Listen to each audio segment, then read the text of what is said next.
Hola, ¿qué tal? Estamos retomando el proyecto del podcast con Armando Illepe y Alejandro Cubillas, su servidor.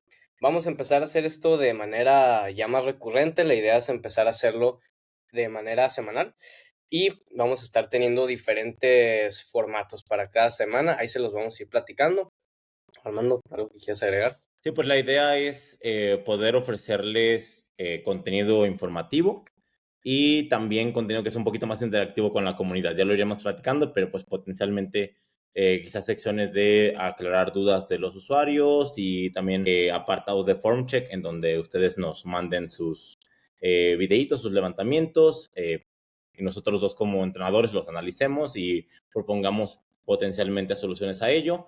Y además una sección también complementaria que va a ser pues dependiente de lo que vaya sucediendo en el entorno, en la comunidad, de noticias, quizá alrededor de eventos importantes, preview shows o quizá recaps eh, de momentos importantes de las temporadas en general en el entorno nacional o también internacional. Excelente. El tema de hoy va a ser la programación de frecuencia alta para el bench press. Entonces vamos a empezar primero contextualizando un poco de por qué se da más este tipo de programación con el bench press que con otros levantamientos. Entonces, Armando, ¿quieres iniciar con el contexto? Sí, bueno, obviamente este va a ser el primer podcast retomando, en este caso con la parte informativa, que queremos hacerlo, pues sobre todo, quizá no tan educativo, sino un poquito más práctico para que los oyentes puedan, pues sacar de esto información que puedan extrapolar directamente a su entrenamiento o a sus atletas que son entrenadores. Entonces, el día de hoy vamos a hablar, como dice Kubi, de, entre comillas, la alta frecuencia en el bench, de por qué sucede, de qué significa que es alta frecuencia y demás. Entonces, lo primero que tocaría sería aclarar la premisa del por qué existen X o Y frecuencias de entrenamiento, ¿no? Y pues bueno, recordemos que nosotros vamos a inducir estímulo al atleta para que éste genere adaptaciones. Entonces, el grado de estímulo o la cantidad de trabajo que vamos nosotros a inducir está pues en función de muchas cosas, como puede ser cuestiones individuales del atleta, pero también en este caso, por ejemplo, el movimiento del que estemos hablando. En este caso, el press de banca suele ser el movimiento que tolera una frecuencia un poquito más elevada por distintos factores que vamos a ir platicando. Pero pues en resumen recordemos que el estímulo que nosotros dosificamos tiene una relación pues directa con el estrés que el atleta genera con las sesiones que está realizando. Entonces tenemos que repartir este estímulo dado que requiere el atleta para progresar en potencialmente varias sesiones para que sean tolerables. Pues suponiendo que un atleta necesita X cantidad de sets a la semana, 20, pues va a ser difícil que si lo ponemos en una sola sesión le saque provecho real, porque pues va a haber un punto en donde deje de poder abordar con intensidad cada uno de los sets y además potencialmente no se va a recuperar del todo esa sesión, va a tener quizá un tiempo de recuperación demasiado grande y pues bueno, probablemente no va a ser tan productivo como si agarramos esa misma cantidad de estímulo que tenemos que dosificar y lo repartimos en distintas sesiones de tal manera que cada set que tenga de frente sea más provechoso y productivo y sobre todo que se pueda recuperar y después de eso adaptar al entrenamiento para ir generando pues un incremento en el performance, que al final es lo que buscamos. Sí. Y en este caso, en el bench press se presta más a que se programe con frecuencia alta, a diferencia de los otros levantamientos, porque uno es el único levantamiento de torso, el único levantamiento de competencia de torso que tenemos, ¿no? Entonces, a diferencia de en el squat y en el deadlift, estos tienen interferencia entre sí, ¿no? Porque son movimientos que utilizan la parte inferior del cuerpo y aparte que podemos levantar más peso y como tenemos una carga absoluta más grande, nos puede generar más fatiga sistémica y con el bench press pues solo es la parte del torso, ¿no? Entonces las cargas menos pues grandes generan menos fatiga y aparte el rango de movimiento es muy considerablemente más corto. Por lo tanto, podemos estar haciendo frecuencias más altas sin tener como esta fatiga excesiva que podría generar con otros levantamientos, ¿no? Sí, entonces recapitulando, pues es un movimiento en donde en general se mueven menos kilos y que además, pues por un análisis como muy simplista, si quieres verlo objetivo, pues el trabajo es menor, entre comillas, porque pues el ROM es menor, los kilos son potencialmente menores, entonces pues el cómputo global es como que cada unidad de set de banca va a potencialmente estresar menos que el movimiento de sentadilla o de muerto. Además de que, pues, la banca estamos siempre apoyados en algo que tiene también menor demandas de estabilidad en ciertos planos y demás, que pues todo eso en conjunto va sumando a que, como dices, se tolera algo más de trabajo, además de la parte que pues no tiene tanta interferencia con otros movimientos que pues sí la puede llegar a tener, que ya lo platicaremos quizá después en los casos prácticos y de cómo compaginarlo con otros movimientos, pero bueno, que al final los drivers, que creo que es lo más relevante de contemplar a la hora de programar, pues se fatigan solamente pues en la banca y quizá el trabajo que pongamos complementario a la banca. Pero los drivers del bench, que pues por mencionarlos así de rápido, pues va a ser el pecho, los hombros, el tríceps y pues, realmente poco más, se van a ver fatigados únicamente en ese movimiento en los de competición y eso obviamente es muy determinante para que, entre comillas, tolere más trabajo. ¿A partir de cuánto consideras tú que es alta frecuencia en bench press? Yo considero que a partir de 4 ya lo podremos considerar una frecuencia de moderada alta. Que bueno, es yo creo que prácticamente la norma, ¿no? En la mayoría de lifters entre 3 y 4, entonces de 4 para arriba ya se podría considerar alta. Y también pues en comparación a otros movimientos, pues siempre va a ser, bueno, ya 4 en el cualquiera de los otros dos movimientos pues será pues una Sí, sí. locura, ¿no? Bueno, algo muy poco común de ver, extremadamente poco común de ver. Entonces pues sí, probablemente a partir de 4 ya es algo que requiere más de nuestra atención a la hora de programar y que ya lo consideraremos más como alta frecuencia. Y en tu caso, ¿has programado algo más de 5 alguna vez o te has limitado solo a 5? No, sí, obviamente ya con los años que llevo en esto me ha tocado experimentar con infinidad de cosas, ¿no? O sea, ha habido casos muy, muy curiosos, circunstanciales obviamente, pero de programar. Sí, es una buena anécdota, pero alguna vez programé una F12 que eran 2 veces al día, 6 veces a la semana. Es fue curioso, sí. Muy circunstancial, repito. Yo personalmente lo más que he programado son 5. Yo nunca he encontrado la necesidad hasta ahorita de programar frecuencia 6 porque la frecuencia 5 me ha dado ese boost que estoy buscando en el rendimiento. Y a veces también tiende a ser demasiado tedioso, ¿no? Ya cuando nos metemos con frecuencias altas. Y bueno, ya vamos a hablar más adelante sobre los drawbacks de programar con frecuencia alta.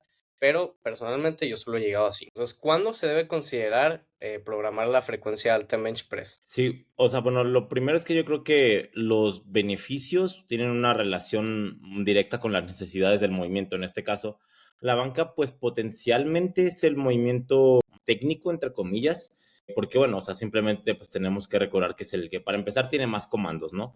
Y en una competición, en los criterios de evaluación del movimiento, pues es también la que tiene más technicalidades, ¿no? En donde más se tiene un desarrollo de cosas a evaluar. De hecho, pues si se van al reglamento y ven la parte de cosas a evaluar de cada uno de los movimientos, la banca son como 3 páginas y los otros dos es ahí media paginita pelada, ¿no? Entonces, son muchas más cosas a evaluar que por ende tiene una componente extra como de complejidad a nivel de ejecución y eso a su vez, pues como en todo deporte, al final para poder refinar una cierta habilidad en cuestión de ejecución, el medio más tangible que vamos a tener para conseguirlo, pues son las repeticiones, ¿no? Son el practicar una y otra vez el mismo gesto o en este caso, practicar un mismo tema desde varios ángulos diversos que podría eso extrapolarse a la programación de banca con trabajar distintas variantes, por ejemplo, que aborden distintas partes de la ejecución. Pues eso, número uno, la componente técnica que tiene, que pues probablemente va a requerir una mayor exposición a ese trabajo que por la complejidad técnica que tiene, que es probablemente un movimiento que se va a beneficiar mucho de pues, variantes también para cuestiones correctivas y de trabajo de skill practice, que lo podríamos, si quieres tú definir lo que consideras el trabajo de skill practice, pues bueno, en resumen todo eso potenciando el desarrollo como de la validez de nuestro levantamiento y de qué tan replicable sea tanto en el entorno más micro del entrenamiento de una sesión hacia otra, como hacia ya algo más específico de intentar trasladarlo hacia una competición con todos los estándares que eso significa, por lo menos a día de hoy, ¿no? Sí, yo creo que al principio, cuando estabas dando la introducción, tocaste algo importante respecto a cuándo se debe considerar, y es que si consideramos el volumen de entrenamiento el principal driver de las adaptaciones de fuerza, tenemos que, si queremos incrementar el volumen, ver cómo lo vamos a repartir en la semana, ¿no? Y pues simplemente no tiene mucho sentido tratar de hacer 20 sets en una sesión, porque pues ya no va a ser trabajo productivo, ¿no? O sea, simplemente vamos a llegar demasiado fatigados. Entonces, yo creo que se debe empezar a considerar cuando tú, por ciertas señales que te está dando el atleta, consideras que el volumen no está siendo suficiente para que el atleta pueda seguir progresando. Entonces, si no está progresando con lo que le estamos dando y ya hicimos otros ajustes, digamos, de intensidad, de protocolos, de cómo está acomodado el split, yo creo que ahí se debe empezar a considerar. Y otra cosa es que creo que también ya tenemos ciertos prototipos de lifters a los que les pueda beneficiar. Entonces, también como entrenadores ya con experiencia, ya viendo diferentes prototipos de lifters, ya más o menos sabemos qué le va a funcionar a cada tipo de persona, ¿no? Entonces, podemos más o menos irnos ideando. Entonces, continuando con el próximo tema, ¿a qué tipo de atletas has visto tú que les beneficia? Pues normalmente estaremos hablando de estereotipos de atletas como más pequeños, normalmente, categorías de peso un poquito más bajas, por decir algo, de medianas a bajas, que sería quizá de la 9-3 para abajo, probablemente, en hombres y en mujeres, pues bueno, la mayoría de categorías, siendo honestos, pero bueno, entonces categorías un poquito ligeras, sobre todo tipos de banca que requieran un poquito más de como de la componente técnica, que podría ser pues bancas más orientadas hacia un soft touch, pues con su cierta estructura como más de tensión constante en el leg drive, por ejemplo, de arco pronunciado, vamos, ejecuciones que requieran algo más de finura,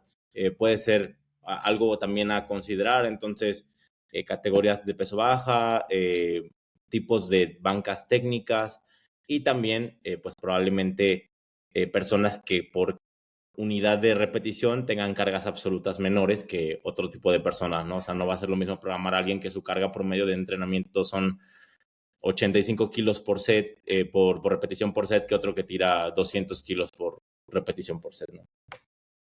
Sí, estoy de acuerdo. Yo creo que en mi caso, podría decirte que lo que más veo son las personas que tienen un bench con mucho arco. Digo, claro que las otras características que mencionas también son importantes, pero para mí lo más importante de eso son las personas que tienen un rango de movimiento muy corto, que tienen un bench muy técnico, con mucho arco, un rango de movimiento muy corto.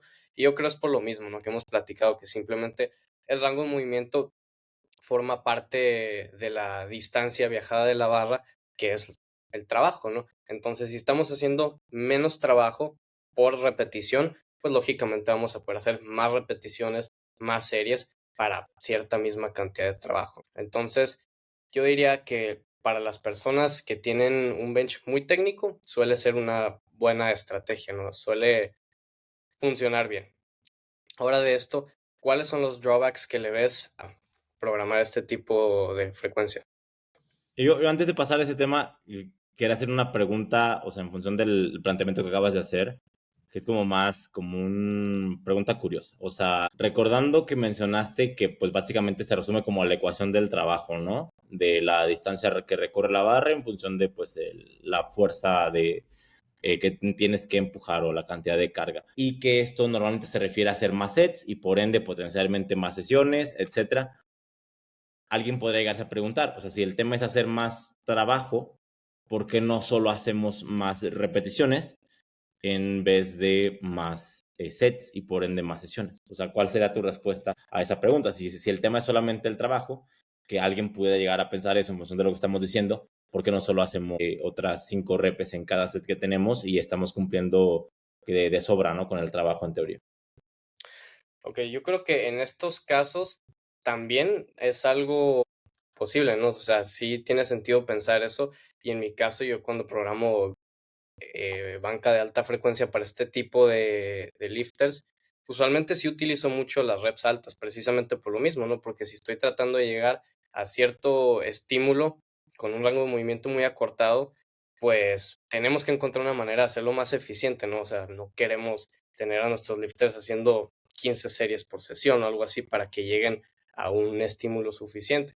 pero creo que también es importante no olvidar la especificidad, ¿no? A final de cuentas no es tan específico hacer series de 8 que hacer series de una, de 2. Entonces, creo que nosotros tenemos que, digamos, malabarear todas las partes de la ecuación, de ser más eficientes con nuestro entrenamiento para que los atletas puedan terminar sus sesiones, pues, digamos, más rápido, para que no sean tan tediosas, que le puedan poner intención, pero pues también necesitamos exposición a cargas elevadas, ¿no? Sí, y también, o sea, creo que es muy importante recordar que cada cosa que hagamos tenemos que poder sacarle provecho, ¿no? Entonces, si estamos hablando que la banca es más técnica, que requiere un poquito más de atención en ello, obviamente nuestra variabilidad en la ejecución pues va a tender a ser mayor en sets que implican una fatiga como más de índole periférica, o sea, más en pues en la musculatura, que en sets de más bajas repeticiones que potencialmente tienen una demanda de producción de fuerza mayor, pero una menor fatiga como tan agudizada en el set.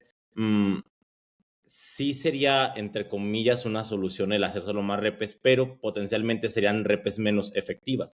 Entonces, por eso es que no, yo considero que no será la respuesta. Además que también tenemos que recordar que realmente lo que induce la fatiga, pues es como tal más la dificultad del set, más que propiamente cualquier otra variable del mismo, ¿no? O sea, más allá de el peso o de las repes que se hagan o de la distancia que recorre la barra, la dificultad del set generalmente va a ser la variable a considerar a la hora de traquear qué tanto estrés nos está induciendo un trabajo X. Entonces, no es lo mismo decir hago el doble de repes a hago 2 sets, porque probablemente si haces ese doble de repes, pues tus repes, entre comillas, efectivas, van a ser solo parte de ese set total, ¿no? O sea, en un set si estamos programando sets de 8, pues probablemente, número uno, nos vamos a fatigar así de índole como más periférico muy rápido con el paso de los sets, y por ende cada set va a ser cada vez menos y menos productivo. Y aparte, dentro del mismo set, pues sí va a haber algunas repes efectivas, pero va a haber unas que van a ser demasiado fáciles y va a haber otras que van a ser demasiado torpes a nivel de ejecución, porque pues ya la fatiga intraset va a tender a ser mayor. Entonces, sí tenemos que nosotros como entrenadores saber diferenciar muy bien este tipo como de premisas que podrán parecer, entre comillas, como lógicas, pero que siempre hay un trasfondo mayor, que mucho tiene que ver, por ejemplo, con lo que mencionaste de la especificidad. Y no me refiero nada más a que si es que está más cerca de una rep y que por ende se parece más a una competición, sino especificidad referente como de una perspectiva quizás hasta fisiológica, si quieres verlo, de qué le demanda al cuerpo y cuáles son los requerimientos que tienes X movimiento, ¿no? Que en el caso, por ejemplo, de un intento de competición, pues va a ser siempre producción de fuerza al 100%, ¿no? Porque ahí no va a haber fatiga de por medio, no va a haber nada que, entre comillas, pueda llegar a enmascarar el qué tanto empujamos, y por ende lo más específico en este espectro de la producción de fuerza, pues siempre va a ser aquellas repes en donde no exista tanta fatiga. Y ya si nos metemos en sets de super high reps, es probable que la fatiga empiece a jugar un papel muy importante, no nada más en qué tanta fuerza podemos emplear, sino también en la variabilidad de nuestro movimiento, y todo eso pues se va acumulando y haciendo el trabajo potencialmente menos productivo y efectivo en términos de qué tanto se traslada hacia hasta nuestro momento de competición. Yo creo que a todos le ha pasado que dices, pues me voy a poner a hacer aquí 10, a ver qué tanto mejoro mi 1RM, y mejoras tus 80 kilos, de pasar de tirar 20 a 100, pero tu RM mejoró de 100 a 100.5, ¿no? Entonces, tenemos que saber evaluar muy bien que no es nada más el grado del estímulo, sino también el tipo del estímulo. Y esto está determinado por muchas otras variables que no nada más son los kilos en barra, ni la distancia que recorre, ni tampoco la cantidad de trabajo total, sino más bien pues el cómo se ve distribuido eso o cómo lo percibe el cuerpo, que al final el cuerpo no sabe de qué cuántos kilos eran ni nada, sino de qué esfuerzo le estamos demandando. Sí, estoy de acuerdo con lo que mencionas. ¿Y qué consecuencias has visto? Bueno, consecuencias negativas has visto de programar de esta manera en tus atletas. Yo creo que un problema de la alta frecuencia, número uno, es para nosotros el saber diferenciar lo suficiente cada una de las sesiones para que no se anteponga una sobre otra, porque al final nosotros tenemos que establecer una prioridad en las sesiones, porque bueno, el ejemplo más básico, sencillo, sería decir, tengo 5 sesiones y todas son iguales, pero eso pues potencialmente no va a ser tan productivo, porque Número uno, por la monotonía y el cómo abordamos eso psicológicamente como atletas, que al final tenemos que recordar que el cómo abordamos algo a nivel psicológico tiene una incidencia grande en lo que podemos hacer con ello. Y número dos, porque al hacer exactamente lo mismo siempre, es difícil establecer como tanto las expectativas de lo que se busca de cada sesión, como el cómo nosotros, qué hacer con, a nivel de kilos, con el qué esperar para la siguiente, etcétera, ¿no? Entonces, claramente eso nadie lo hace. Nadie va a hacer 5 sesiones completamente iguales de banca. Y yo creo que no sé si alguien lo habrá hecho alguna vez, pero ya de por sí suena como una mala idea. Entonces tenemos que buscar la manera de que cada sesión sea suficientemente distinta entre sí para que el foco con el que va el atleta sea distinto, para que logre trabajar distintas cualidades requeridas en el movimiento que estamos intentando mejorar, que en este caso es la banca, y sobre todo pues que logre cumplir con lo más fundamental, que es el poder inducir un estímulo al cual nos recuperemos y del cual nos adaptemos para luego abordar la siguiente sesión. Que eso es al final lo más importante, contemplar el estrés que estamos induciendo, el tiempo de recuperación que esto nos está demandando y luego qué hacer con la siguiente sesión, con la previa, posterior y así nos la vamos llevando. Esa es como la parte más compleja del plantearlo como pues como entrenador y también del cómo abordarlo como atleta, porque pues al final si alguien ve solo todos los días banca, que yo creo que a todos nos ha pasado como entrenadores de que alguien me dice, oye, es que todos los días banca, y yo, pues sí, pero probablemente en este caso te toque todos los días banca, y ya pues se genera como un cierto cansancio, ¿no? De que decir, uff, otra vez, ¿y ahora qué hago con esto, no? O sea, ¿y qué le busco, qué le pongo? Entonces esa parte creo que es un drawback muy, muy claro, que si nosotros como entrenadores no damos una guía específica de qué buscar en cada sesión, de cómo abordarlo, de quizá qué relaciones manejan unas sesiones con otras, es muy fácil para el atleta, número uno, o tratarlo sin intención, o confundirse y hacer cosas que no debería, como yo creo que a todos nos ha pasado, a ti también, por ejemplo, de quizá no saber abordar sesiones secundarias de la mejor manera. Número uno, por un lado, de alguien que diga, es que tengo, yo qué sé, un movimiento con un ROM limitado, como un espoto, voy a usarlo como carga, como un protocolo supra máximo, o por otro lado, que le pongan, yo qué sé, un protocolo secundario al cubi de tempos y diga, le voy a poner 20 kilos porque qué flojera, ¿no? Entonces, pues sí, o sea, hay un margen de error grande si es que no hay una suficiente guía para que el atleta sepa qué hacer con cada una de sus sesiones de entrenamiento. Esos jabs estuvieron de más, ¿eh? Estuvieron sumamente innecesarios. Pero sí, estoy de acuerdo con lo que dices y también me gustaría agregar de drawbacks que yo he visto, son dos principalmente. Es uno, que es mucho más común o mucho más frecuente que los atletas empiecen a tener dolores articulares, por ejemplo, de hombro, de codo, algunas tendinitis. Eso es un drawback que yo veo muy frecuentemente. Y luego el otro es que después de cierto punto de estar trabajando con esa frecuencia, es difícil seguir progresando porque te da como un boost inicial, pero es difícil seguir progresando porque no podemos hacer tanto trabajo de construcción, dígase accesorios, por ejemplo, este tipo de cosas, porque ya estamos haciendo tanto bench todos los días que meterle accesorios encima todavía de eso es difícil, ¿no? O sea, es difícil recuperarte de tanto y más cuando estamos hablando de accesorios con rangos de movimiento extendidos o cosas así. Entonces, tomando esto en cuenta, continuamos al próximo bullet point, que son las Yo quiero fases. hacer un matiz de eso. Ajá, Eh, lo primero, de lo que, o sea, es que al final recae como en la hiperespecificidad, ¿no? Que pues sabemos que es una, que creo que se va a conectar con el siguiente punto, que es una variable más, es una herramienta más que disponemos en nuestro toolkit y que obedece probablemente a ciertos momentos, pero como dices, es un tipo de distribución de trabajo que a su vez se vuelve limitante. Si bien parecería que tiene muchas opciones, como pues porque al final tenemos 5 opciones, podemos hacer lo que queramos, entre comillas, pero pues realmente se vuelve algo más como puntual a utilizar en ciertos momentos y que obedece a esta parte más como de quizá el skill practice, de un ligero boost en cuanto a la manera en la que ejecutamos por toda la especificidad que le estamos metiendo, pero que eso al final pues tiene una incidencia limitada en qué tanto va a mejorar nuestra banca. O sea, claro que podemos hacernos más eficientes y al final a la misma fuerza, más eficiencia, pues más kilos en barra. pero pues al final no es como que nos podamos volver 120% eficiente. Podemos llegar a un 100 de eficiencia, pero ahí topamos, ¿no? No hay más allá de un 100% de eficiencia, que además que es imposible que lleguemos a ese punto, pero que si mejoramos 5% de eficiencia y ya de ahí, a partir de ese punto, marginalmente, con el paso de los años vamos a ganar otro 2%, pues quizá no va a ser la forma más productiva de mejorar hacia el largo plazo, ¿no? Que, pues repito, o sea, creo que hay que saber contextualizar que quizá no es para todos los momentos.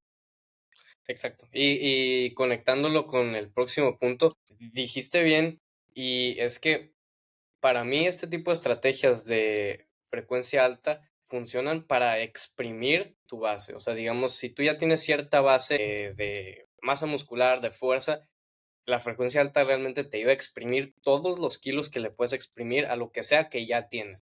Pero es difícil de esta manera seguir construyendo encima de eso. Entonces, digamos, te ayuda a llegar al techo de lo que tú puedes llegar, pero ya de ahí es difícil estarlo progresando. Bueno, entonces, por eso vamos a parte de las fases, ¿no? Yo personalmente programo esto por fases. O sea, si tengo un atleta que tiene las características prototípicas de las que hablamos al principio, yo no le tengo programado frecuencia 5 siempre. Yo usualmente lo que hago es una rotación de frecuencias. Eh, en periodos competitivos o en los que le quiero empujar más los kilos en la barra, pues le incremento a frecuencia 5. Pero en otros periodos, digamos, posterior a una competencia, algo así, me gusta bajar un poco la frecuencia, ya sea a 3 o 4, y meterle más enfoque a los accesorios. Entonces, digamos, me enfoco en construir esa base para que a la próxima fase, cuando volvamos a introducir la frecuencia 5, o bueno, la frecuencia alta en este caso, podamos realmente exprimir esta nueva base. Entonces, básicamente así es como lo veo yo. Construcción y luego exprimir, construcción, exprimir. ¿Qué opinas? Sí, yo creo que es una premisa general, pues aplicable a mucha gente, que aún así pues va a haber quienes sabemos que pues les va a venir bien o sea, no es como que, ya saco la frecuencia 5 aquí de la bolsa y 10 kilos más, ¿no? O sea, no siempre funciona así, esa es la realidad, por muchas cosas, ¿no? O sea, hay personas que, comentabas hace un momento un punto que es muy importante, lo fácil que es caer como en desarrollar ciertas molestias cuando tenemos frecuencias elevadas, pero esto, como tal, probablemente no tiene tanto que ver con la frecuencia propiamente, es que al final tenemos que recordar que la frecuencia es solo una manera de distribuir la cantidad de trabajo y esa cantidad de trabajo, el manejo de la carga suele ser lo que más relación tenga con desarrollar molestias en el largo plazo, ¿no? Entonces, ¿cuál es aquí el tema? Que pues es más fácil equivocarse, ¿no? Al tener más y más y más exposiciones, si te equivocas en una, pues igual no pasa nada, pero si te equivocas en tres, entre comillas, en manejo de la carga, de que estás constantemente sobreestimulándote, sobreestresándote, una vez a la semana, pues igual no es tanto. Por si lo haces tres en cada 5 sesiones, pues probablemente con el paso de la semana cositas de estas van a estar pasando. Entonces, va a haber personas que en general se sientan más sanos y por ende rindan mejor en frecuencias quizá no tan elevadas, que tengan un poquito más de variabilidad de movimiento, con más trabajo accesorio, trabajo hasta complementario, compensatorio, si quieres verlo de alguna manera.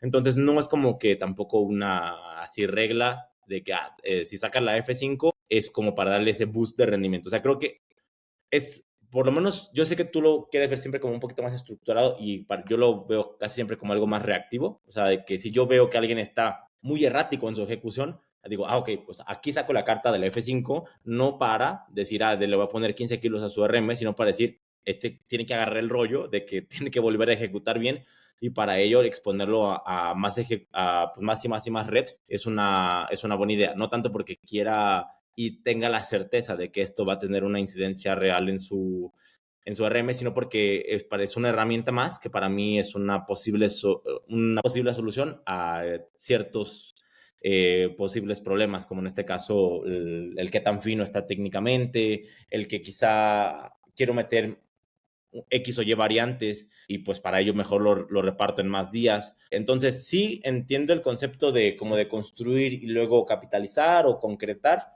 Eh, puede ser cierto, sobre todo si se lleva una estructura muy, muy específica, como, pues bueno, quizá más old school o más de antes, ¿no? De que decir, pues hago hipertrofia, luego hago más fase de fuerza y luego hago la fase de como de concluir el ciclo. en ese tipo de casos. Sí creo que puede verse un boost, pero creo que perfectamente puede haber casos normales en donde no necesariamente signifique más rendimiento el tener más frecuencia, por más que estés, entre comillas, exprimiendo las variables como de la especificidad y de la eficiencia y demás. O sea, sí creo que, de hecho, muchas personas que se beneficien de simplemente usarlo a modo de herramienta, respondiendo a situaciones diversas que ellos necesiten en ese momento, ¿no? Ya. Sí, pues obviamente yo estoy hablando de casos en los que he tenido resultados positivos, ¿no? O sea, con la frecuencia 5. Y no es algo que nomás sacas, dices, ah, sí voy a sacar la carta maestra de la F5 antes de una competencia que nunca he usado y chicle y pega. Pues no, Sí, claro que no. Pero sí es algo con lo que ya has experimentado con cierto atleta y en mi experiencia, los atletas que tienen experiencias positivas con las frecuencias altas suelen tener un incremento rápido a su rendimiento. Digamos, si su base normalmente está en X cantidad, le metes la frecuencia 5 y muy rápido, usualmente en un mes o 2 meses ya están con este nuevo techo, ¿no? Yo creo que ahí hay una pregunta que se podría hacer la gente muy rápida, que es como, y cuando pasas a estas personas que tú sabes que les funciona bien, cuando pasas del F4 al F5, ¿haces un incremento en el estrés que estás induciendo? ¿O haces el mismo repartido en 5 sesiones? O sea, ¿siempre va de la mano el incremento de frecuencia con un incremento en la cantidad de trabajo o no? En la manera en la que yo lo manejo, usualmente se mantiene muy similar, pero se vuelve más específico el trabajo, ¿no? Porque con F4, como lo estaba mencionando, por las fases en las que yo trabajo, pues tiene más accesorios y cuando nos pasamos a F5, básicamente lo que le quitamos de accesorios se lo ponemos de trabajo específico.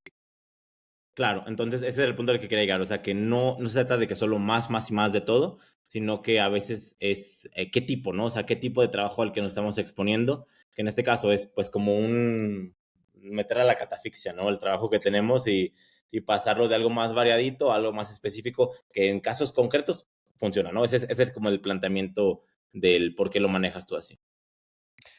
Ok, y pasando al próximo tema, ¿qué opinas tú de esto?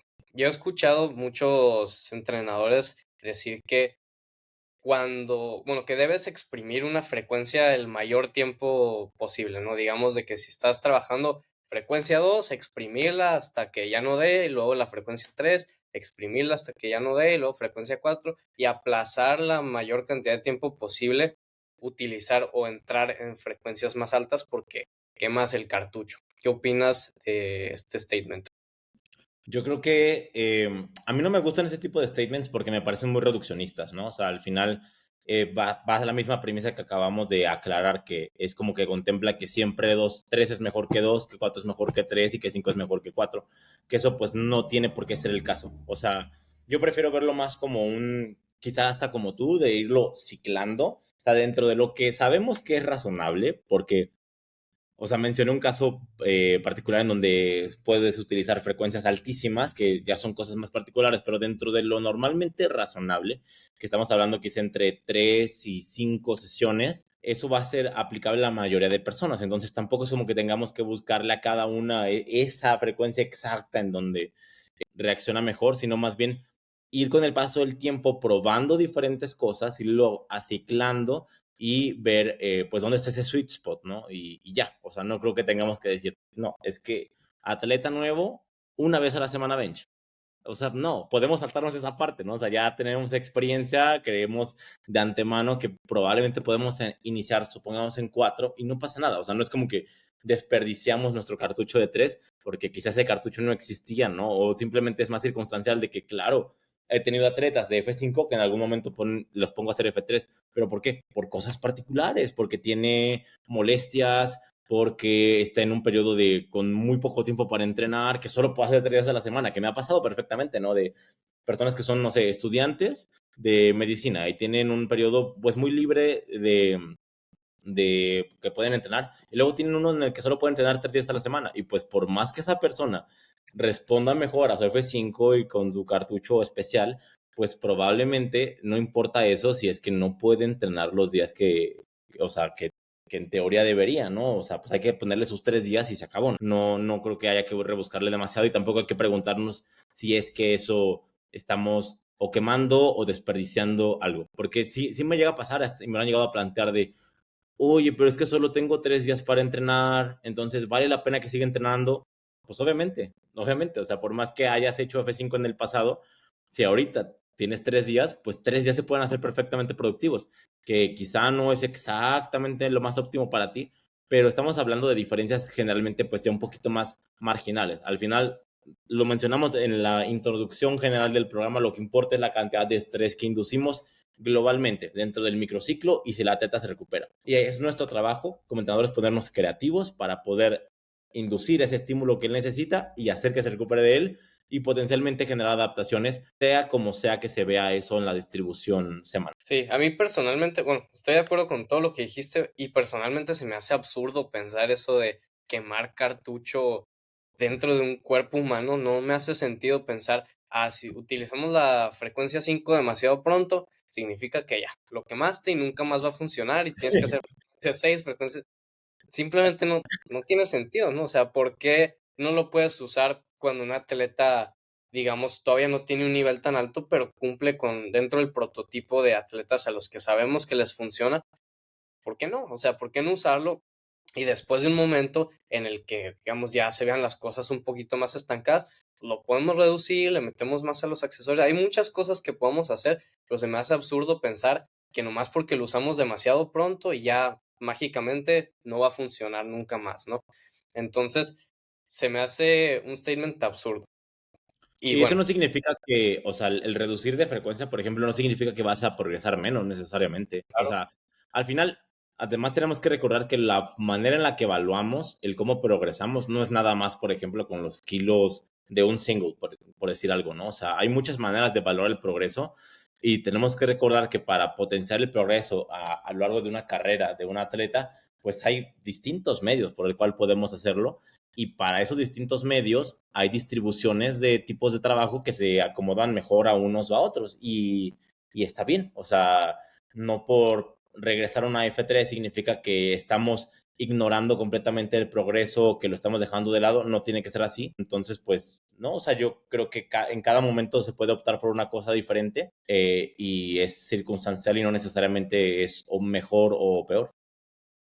claro. Y aparte creo que nuestro trabajo como entrenadores es que hacer que nuestros atletas progresen de la manera más rápida posible, manteniéndose saludables, ¿no? Porque tampoco nos vamos a meter a ya destruir a las personas. Pero no me hace mucho sentido pensar, puedo tener a esta persona haciendo una F2 y progresa muy lento, pero pues sigue progresando, entonces le sigo exprimiendo la F2. No me hace sentido cuando podría decir, ok, le subo a frecuencia 4 y de pronto empieza a progresar considerablemente más Sí, rápido. O sea, ¿por qué no lo haría, no? O sea, ¿por qué diría, ay, no, mejor hasta que ya no progrese nada? No tiene sentido, ¿no? Si yo lo que quiero es que mi claro. atleta progrese.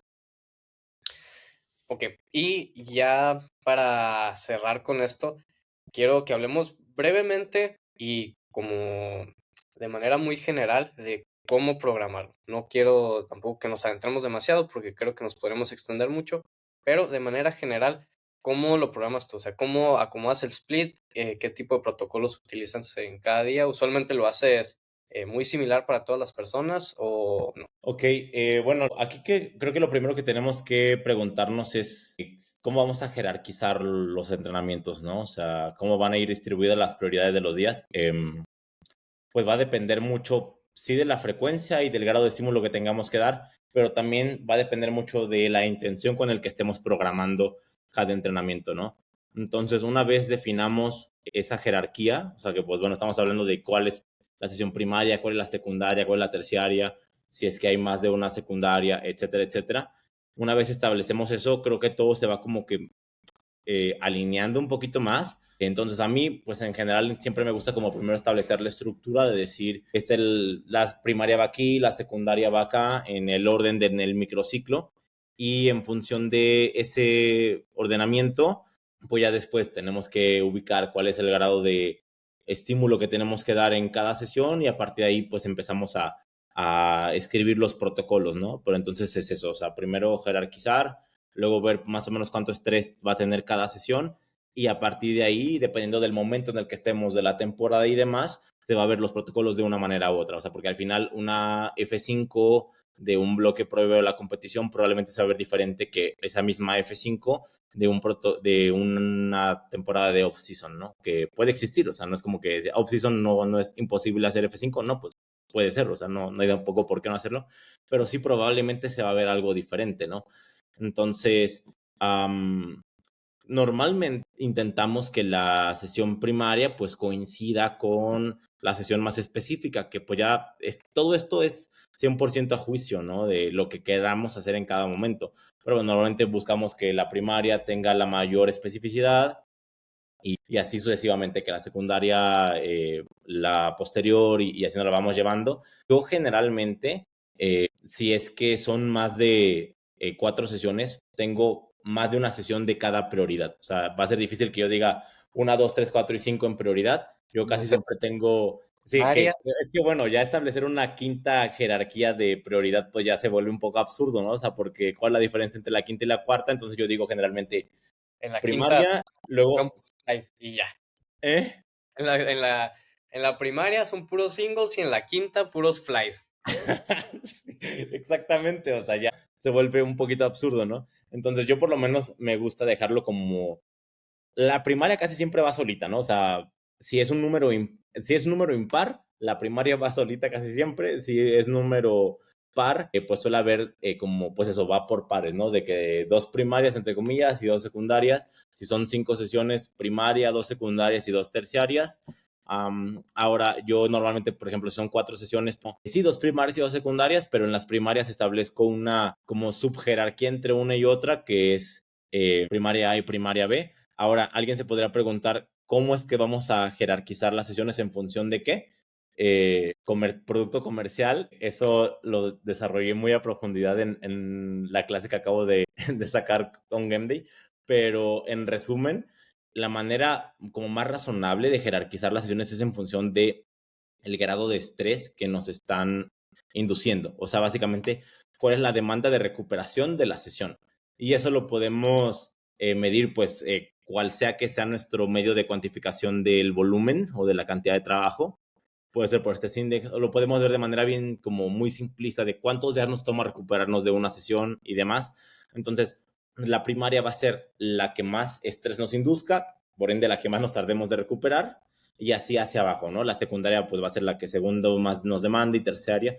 Entonces, en este entendido, en donde tengo, por ejemplo, en una F4, 2 primarias y 2 secundarias, la diferencia que yo hago es que entre la primaria A y la primaria B, si bien comparten un mismo grado de estrés, supongamos que es por Stress Index, si ambos tienen 4 puntos de Stress Index, la primaria A normalmente en mi caso va a ser en la que quiero que se muevan más kilos o que tenga una prioridad más hacia la carga absoluta, y la primaria B quizá otro tipo de enfoque, ¿no? Hacia la carga promedio, hacia tener backdowns a un mayor RP, etcétera, ¿no? O sea, podemos nosotros darle el sentido que queramos a las cosas, pero por lo menos es la diferencia que yo hago. Y las secundarias a mí me gusta que mantengan como el mismo enfoque, o sea, porque tampoco se trata de ponerle 10 layers de complejidad a la forma de abordar la sesión de cada cosa. Entonces, sí, en la primaria, pues quizá vale la pena hacer la diferencia porque tampoco es como que, pesado, pesado, pesado, y que el atleta vaya ya a morir a cada sesión, pero pues tampoco significa de que a la quinta sesión de la semana le digas, no, es que aquí tienes específicamente que verlo de esta manera porque ya, o sea, tampoco se trata de hacer un examen aquí de la manera en la que entrenamos, ¿no? Entonces,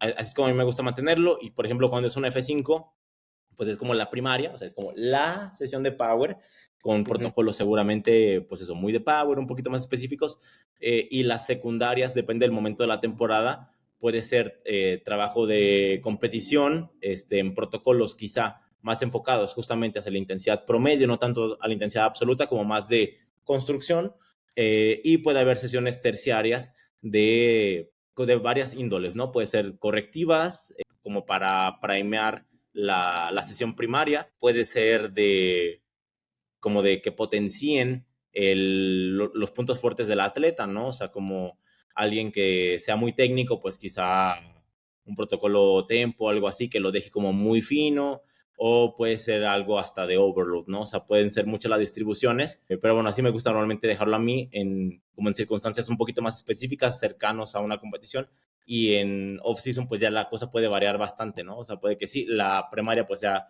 como, pues eso, la de Power más normal, pero muy probablemente pueda poner una secundaria que sea de variantes y terciarias de competición, ¿no? O sea, sin problema alguno. O sea, no es como que siempre, siempre tenga que ser a fuerza por jerarquía de importancia la especificidad. Puede ser también variada o repartida, ¿no? O sea, puede hasta haber una sesión primaria de movimientos de variantes, ¿no? Sin problema. O en este caso, algo que sí suelo hacer mucho es quizá en off-season poner, claro, la primaria de power eh, y las secundarias meter como trabajo pesado de variantes, ¿no? O sea, como hasta singles de variantes, de Kodama, de tempo, tranquilamente, porque pues obviamente le estamos quitando prioridad porque es una off-season al día primario y quizá no tienes tu single de compe y tienes, yo qué sé, un top 5 o una rampa de triples, algo así que no es tan específico, pero puedes perfectamente seguir metiendo trabajo pesado y específico, pero quitándole esta otra parte de la especificidad por el medio del que estamos hablando, ¿no? Como puedes meterte tu sencillo de tempo, tu sencillo de hasta de close grip si quieres, ¿no? Y seguir manteniendo como esos contrastes, ¿no? En el tipo de trabajo que estamos nosotros dosificando para que el atleta se mantenga motivado, para simplemente poder progresar en distintos tipos de movimiento de una manera así muy aterrizable y, y pues eso, mantener una variabilidad alta en ciertos momentos de la temporada. Así que bueno, el tener una frecuencia alta nos abre este tipo de posibilidades de estar jugando con todas estas variables y esos son algunos ejemplos de cómo yo lo puedo llegar a hacer. Sí, pues creo que todos tenemos ciertos templates, ¿no? De los que partimos. O sea, partimos Sí. desde aquí y ya de ahí vamos ajustando dependiendo del atleta, dependiendo cómo vaya respondiendo, ¿no? Obviamente no podemos pensar que hay algo universalmente aplicable. Entonces, yo generalmente utilizo cuando estoy programando frecuencias altas solo tres tipos de sesiones que yo considero la sesión primaria, que es usualmente en la que pues, más estrés se induce, más específica, como ya lo platicamos. Luego la sesión secundaria, que yo la veo como una sesión adaptativa más que nada, o sea, en la que estimulamos para generar adaptaciones para llegar más fuertes a la sesión primaria que sigue, ¿no? Y luego las terciarias que usualmente son más orientadas hacia skill practice. Como lo dijiste ahorita, puede ser, son primeadoras, ¿no? Más que nada, así es como lo veo yo. Y también ya no se me hace que tenga mucho caso seguir de ahí quitando la jerarquía, digamos, y yéndonos a un cuaternario, a un quinario, algo así. Entonces tiene más sentido solo, pues, volver a repetirlo, ¿no? O sea, digamos el primario A y luego el primario B, secundario A, secundario B y un terciario, básicamente, algo así. Y yo usualmente lo que hago para diferenciar las sesiones primarias son dos cosas principalmente. Una, puede ser o que en la primaria B tengan algún tipo de variante limitante para que puedan menos kilos que en la sesión primaria A, que es la más importante, la que más me interesa que muevan kilos, o hacer algún tipo de estructura del microciclo para que lleguen estratégicamente enmascarados de fuerza ese día. Entonces, digamos, puede ser una sesión todavía muy específica, pero como llegan con bastante fatiga previa, la fuerza se va a ver enmascarada, por lo tanto no van a poder ponerle tantos kilos y también nos va a beneficiar para que sí tengan la oportunidad de recuperarse de esta primaria B a la primaria A, ¿no? Que es la que nos importa más. Entonces, de esta manera logramos tener dos sesiones que son muy específicas, que son muy estimulativas, o sea, de alto estrés, pero logramos diferenciarlas, ¿no? De manera que una claramente estés llegando mejor en términos de rendimiento que en la otra. Yo tengo dos preguntas. Ujú.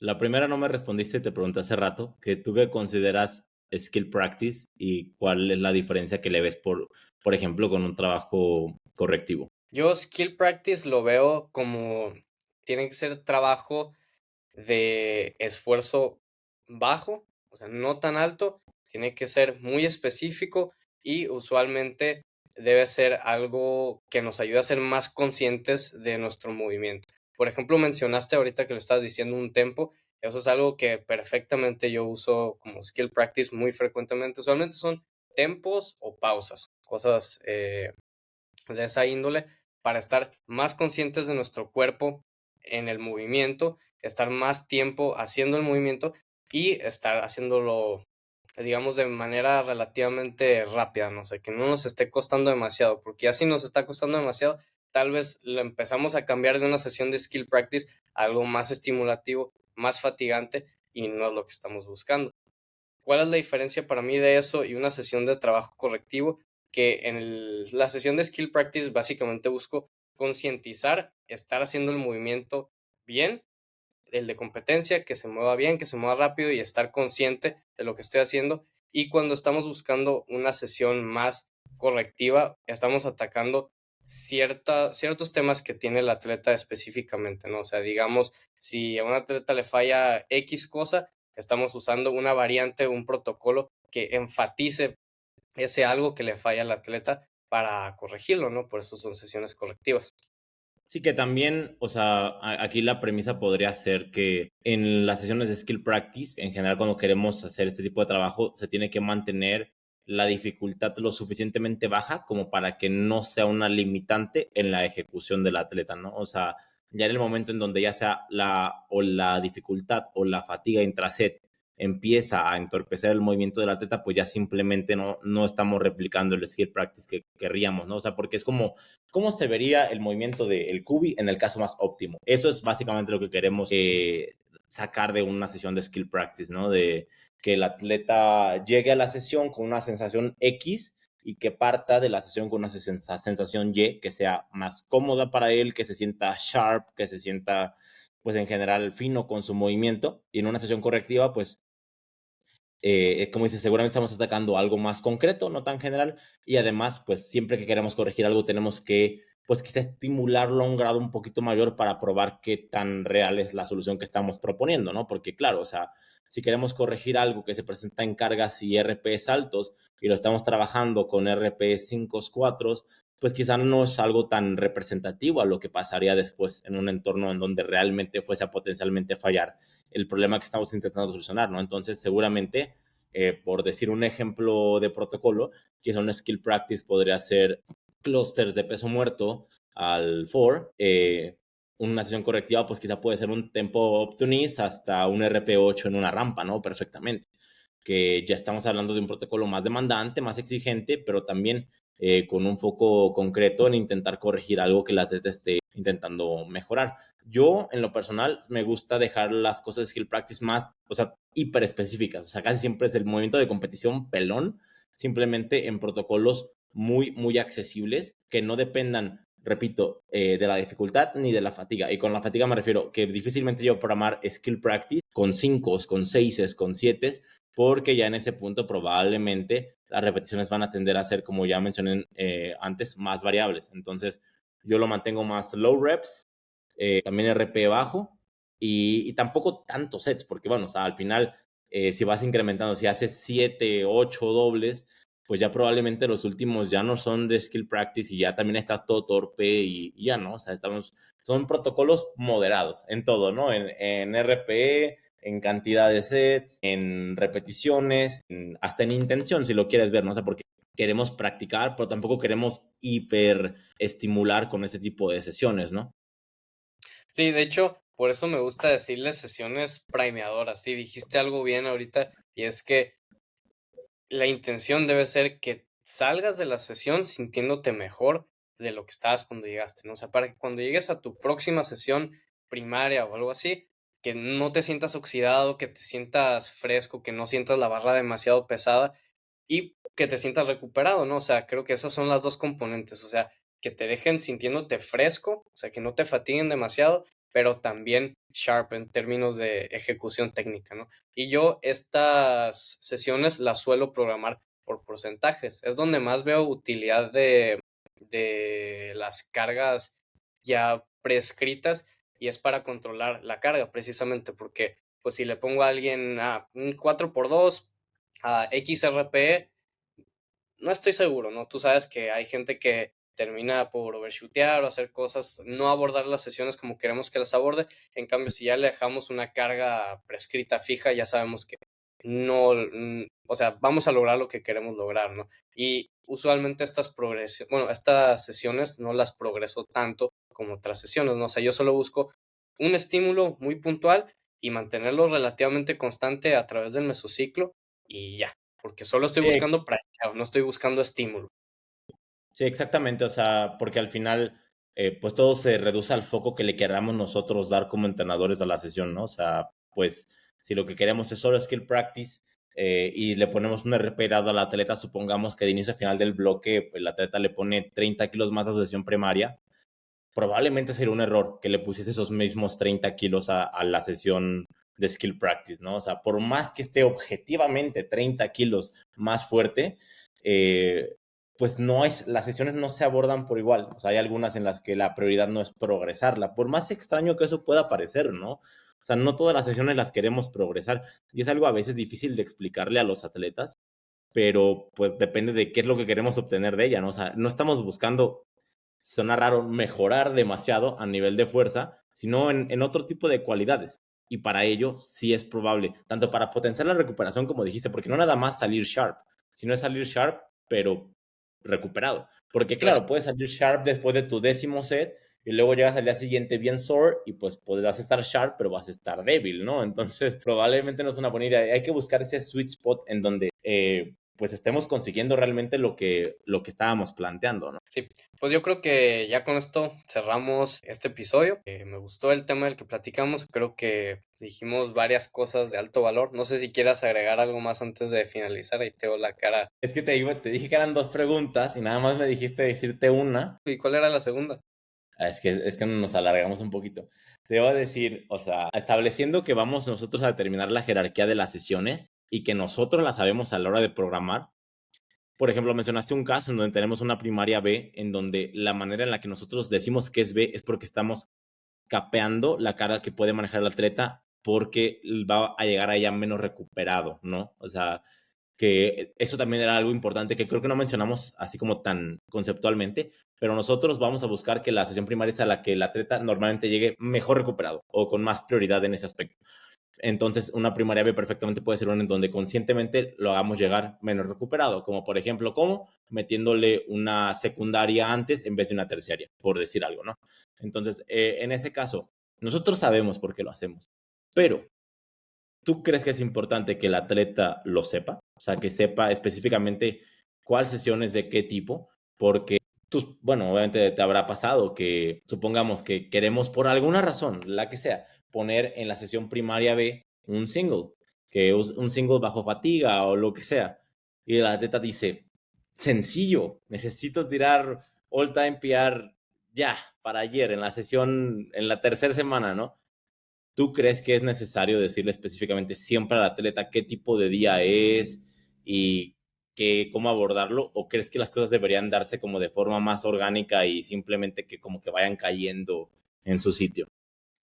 No, yo personalmente creo que sí es importante mencionarlo, porque nosotros podemos organizarlo de cierta manera para que las cosas sucedan como queramos que sucedan, ¿no? O sea, y tal cual como lo mencionaste ahorita, yo puedo ponerte una secundaria antes de tu primaria B y no vas a llegar tan recuperado, por lo tanto no vas a poder empujar tantos kilos, ¿no? Entonces, digamos, yo artificialmente estoy logrando que pase lo que quiero que pase, pero no significa que no se puede estropear con un mal abordaje, ¿no? O sea, si yo no le explico a una persona, oye, es que esta es tu primaria B, sí quiero que la empujes porque es una primaria a final de cuentas, pero no quiero que le des la prioridad de la semana, ¿no? Sí lo pueden estropear, o sea, sí pueden llegar a ser demasiado, estar overshooteando, diciendo, pues es una primaria, le voy a poner, no sé, los mismos kilos que la otra primaria, overshootean todo y pues ya, o sea, se arruina, digamos, el plan que teníamos nosotros de cómo queríamos que salieran las cosas, ¿no?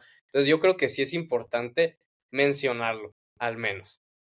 Es que es curioso porque yo tengo sensaciones encontradas con eso. Obviamente lo he hecho, lo he perfectamente también dejado de lado en momentos. Y la respuesta es muy individual, o sea, pero muy, muy individual, porque claro, va a haber casos como el que mencionas de que no les dices nada y se pueden ir en banda, ¿no? Y confundirse, confiarse y abordar de mala manera, sobreestimular en ciertas sesiones y al final ir acarreando eso a lo largo del bloque. O sea, porque un día que te pasas, que sobreestimulas, pues no va a pasar nada, ¿no? O sea, pero si vas haciendo eso una sesión y luego se afecta a la siguiente y lo vuelves a hacer y así con el paso de 2, 3, 4 microciclos, probablemente ahora sí vas a ver una afectación real hacia el final del bloque, ¿no? Que al final, pues en teoría es cuando tendremos que llegar más fuertes, pero a veces no llegamos, etcétera, ¿no? Pero, por otro lado, también he visto afectaciones por justamente el mencionarlo, ¿no? Y decir, es que mira, esta es tu secundaria, y tienes que buscar priorizar la primaria, obviamente, y es la que buscas kilos. Y luego, pues ves al atleta zambagueando las sesiones secundarias a un grado muy poco productivo y al final, en ese caso, pues no le ponemos nadota mejor, ¿no? O sea, y me pasa pues seguido, ¿no? Con atletas diversos, por no decir nombres, pero sí pasa mucho que hace poquito le puse una atleta una sesión secundaria de peso muerto y, o sea, ay, es que no quiero arruinar la primaria porque es que ya viene el nacional. Así que le estaba poniendo cosas chistosas, ¿no? De que su 45% de carga para un triple al 8. Y luego tenía drop de porcentaje, ¿no? Entonces ya estaba chistosa la situación de que al cero zapatero sus backdowns, y es como, yo entiendo que te dé miedo a arruinar la primaria, pero pues al final la manera en la que está programado el estímulo, pues al final es solo el que tienes que cumplir y ya, así pelón. Por eso, pues creo que sí, en muchas ocasiones es bueno mencionarlo, pero al final el caso más óptimo es donde tú programases algo y simplemente se siguiera a rajatabla al estímulo que está pactado y se acabó, ¿no? Sin importar si es primaria o cuaternaria o la que sea, que se obedezca el estímulo que está pactado, porque ya cuando metes este sesgo como de percepción de qué es lo que queremos versus qué es lo que esperamos, y ahí nos podemos hacer pelotas para un lado, pero también para el otro, ¿no? Sí, pues sí, tienes un buen punto. Yo creo que nosotros tenemos que esforzarnos por hacer que nuestra programación o la manera en la que organizamos el microciclo sea lo más bulletproof posible, ¿no? O sea, lo organizamos de cierta manera para que las cosas, para forzar que las cosas sucedan de cierta manera, ¿no? Usualmente a mí me pasa lo opuesto a lo que mencionas, que es que la gente es bien atascada y casi siempre, no, primaria, me toca single, le pongo todo, me toca triple, le pongo todo, más que lo opuesto, ¿no? Pero sí veo cómo también puede llegar a ser un problema. ¿Qué digo? Creo que a final de cuentas, si lo planteas de cierta manera, eso también se puede arreglar simplemente con retroalimentación, de que, hey, Exactamente. te pases de lanza, ¿no? Sí, y a mí de hecho por eso me gusta más como plantear las cosas y no, o sea, a menos que sean casos muy, muy particulares, como por ejemplo, si es que le puse una primaria, o sea, un single en día secundario, pues eso sí se lo voy a hacer saber. Por eso como de que, oye, detén tu caballo, por favor, que por aquí no es, ¿no? Pero en los casos más normales, de bloques más habituales, me gusta dejarlos así pelones y que el atleta aborde la primera semana que ya de por sí, pues como contexto generalmente se los mando a abordarlos de una manera conservadora y demás. Entonces ya al ver cómo caen las piezas después de esa primera exposición al microciclo, digo, ok, mira, ya pasaste esta sesión, ya luego vas hacia la primaria, ahora ya vimos cómo se comportó el rendimiento de una u otra, ya vimos más o menos en qué te puede llegar a equivocar. Ahora sí, vamos a reaccionar y te digo, más o menos mantener tal relación de kilos entre esta sesión y esta otra, o tal drop entre este protocolo y este otro, pero más a modo reactivo que a modo como a priori, ¿no? O sea, porque sí, por lo menos a mí sí me gusta mantener las cosas un poquito más orgánicas, entre comillas, y simplemente ir corrigiendo con el feedback, que al final es pues para lo que estamos, ¿no? O sea, si no, ¿qué chiste tendría la comunicación? Sí, y de hecho creo que ese es el mejor approach, ¿no? O sea, simplemente plantearlo lo más bulletproof que puedas para que salgan las cosas como quieres que salgan y solo mencionarlo si es que ves desviaciones, ¿no? Yo personalmente, como lo hago, es solo dejo las sesiones predefinidas, o sea, yo tengo ahí estipulado esto, primaria A, secundaria, primaria B, pero no necesariamente hago mención de que, quiero que empujes todos los kilos aquí, solo también dejo que pasen y ya si empiezo a ver desviaciones, es cuando empiezo a mencionarlo, ¿no? De que, oye, pues quiero que empujes más esta que la que estás empujando más, no estás llegando tan recuperado como que quiero que recuperes, y ya, ¿no? Pero sí, creo que eso más bien es lo mejor, o sea, nosotros dejar un planteamiento, esperar a ver qué tal sale y de ahí ya ir ajustando, ¿no? Digamos, irlos encarrilando a donde queremos que vayan, si es que se están descarrilando, ¿no? Porque si no, simplemente dejamos las cosas fluir y ya. Bueno, pues yo creo que ahora sí ya lo podemos cerrar aquí. Creo que ya no hay dudas.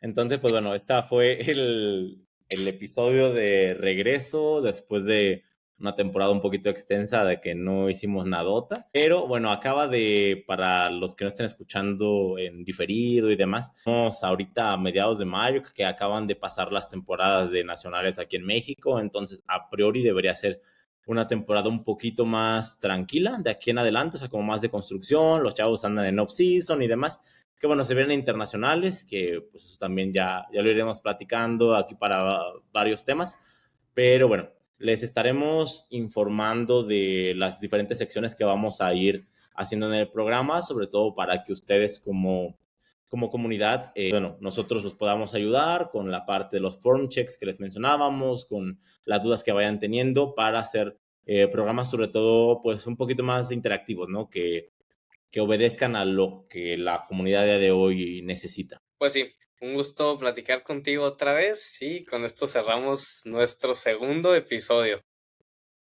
Del podcast que todavía no tiene nombre, pero que lo tendrá. Esperemos que lo tenga y si no, pues es porque fue el único que grabamos y ya.